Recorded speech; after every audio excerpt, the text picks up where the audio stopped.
data finds although heart disease usually occurs in adults, cardiovascular issues can develop in childhood, especially if youngsters are obese. Research published in this week's issue of Pediatrics looked at 3,400 adolescents aged 12 to 19. They found 49% of the overweight teens and 61% of obese teens had one or more cardiovascular risk factors, such as high blood pressure or high cholesterol, in addition to being overweight. The number of young people who were diagnosed pre-diabetic or diabetic jumped from 9 to 23% over a 10-year period. Another study found obese adolescents with no symptoms of heart disease already had heart damage. Scientists looked at 97 adolescents and the relationship between their body fat and heart function. They found those children who were obese with no symptoms of heart disease already had weaker hearts with thicker walls. Both sets of authors believe these studies show children, especially teens who are overweight, have a higher risk of heart disease, and that weight management in adolescents could help them avoid cardiovascular problems and other health concerns later in life. Some really scary statistics just out to give us an idea of just how much of an impact obesity is having on our children. Take a look at these numbers.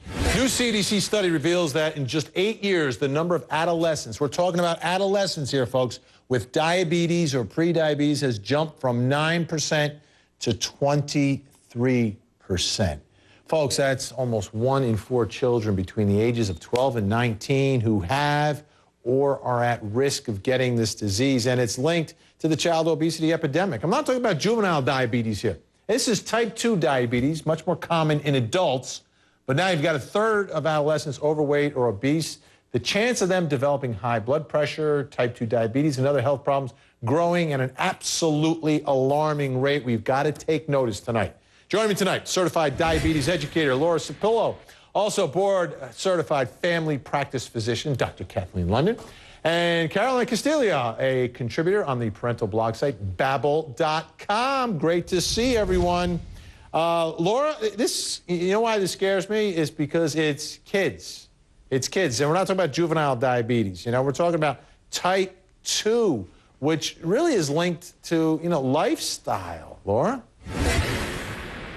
Scary stuff. What's going on with our kids? I think the bottom line here is that our kids are not active anymore. We're sedentary kids. They're sitting in front of the TV screens.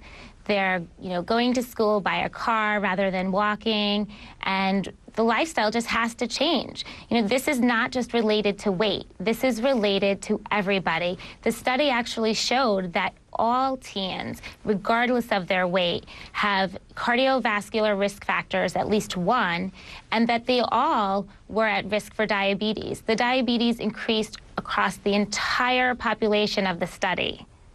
Carolyn, and I think it comes back to our lifestyles, and I think Laura hit the nail on the head here. I'm thinking back to when I was a child, we were able to run around a little bit more, right? We just sort of we came home and poof, I was gone. See you at dinner, Mom, right? And I would walk home from school, and it wasn't uphill in the snow, but I walked home from school. I mean, partly because of the society has changed, but it just seems the kids aren't moving around as much. Well, this is a story that hits close to home for me because my own mother has type 2 diabetes, and I think it's important for people to take responsibility for their own actions. For example, my mother does not believe it's her fault that she has diabetes, even though she's concerned I'm going to get it. She says, Carolyn, I don't have diabetes because I'm fat. I have diabetes because it runs in our family. I said, no, Ma, you have diabetes because no one runs in our family. That's the problem. That's how you get type 2 diabetes. So I think it's important, especially in this day and age where technology is so prevalent and teens love to be online, for parents to find a way to integrate exercise and technology. That's why the Wii is such a great thing. My mother loved playing Wii bowling against me. Took her an hour to make the me, and she thought that was the whole game, but eventually she was like, oh, I'm doing it. It's fun. And you have to find a way to make it fun for kids. You can also create a family website or update people on your Facebook page. Let them know, hey, we're losing weight. Put up pictures. We look good. We're out. We're playing soccer. We're doing stuff. Dr. London, and it's sad because you know, diabetes, it's not a lot of fun. I have type 1.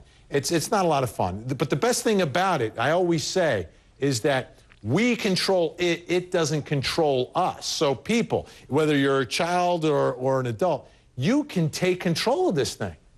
Absolutely. You know, type 2 diabetes was very prevalent in the 2 generations ahead of mine. My parents were the ones who took control, and we've changed our lifestyle, and me and my kids have continued that. This definitely follows very interestingly on the heels of the Institute of Medicine's obesity report that just came out 2 weeks ago.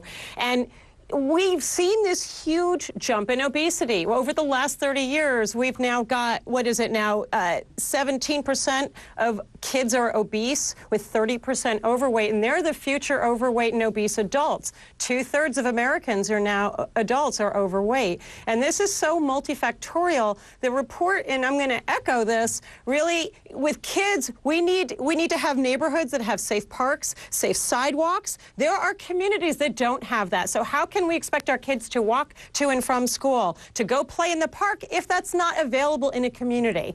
If we don't have good food that is available and is healthy and affordable, that's an issue. We need to make it easier as a society to be healthy and harder to be unhealthy. So I think some of the ideas in that report of taking soda out of schools and junk food is huge. How many kids get 2 of their meals at school? To put a tax on sugary drinks, not just soda, but all the ones that have no nutrition, from energy drinks to everything else, and let that fund go towards treating all the complications of obesity, including diabetes. That's where we need to go with this. Yeah. I'd like to add that at my daughter's school, pizza counts as a vegetable. So there's definitely a problem there. You know, the school menus need to support a healthy lifestyle as well. And also, you know, about safe parks. I mean, it's not just that the parks need to be safer, but it's also parents. Parents need to let their kids play. This is another issue that has been talked about a lot on the web recently, you know, about whether we should let our kids go to the park by themselves and play. They need to play. If they don't get out of the house, they're not going to exercise. All right, we're going to talk more about this, and we're going to get some things that you can do with your children, some good ideas, some take-home for you right here on HLN Specialty.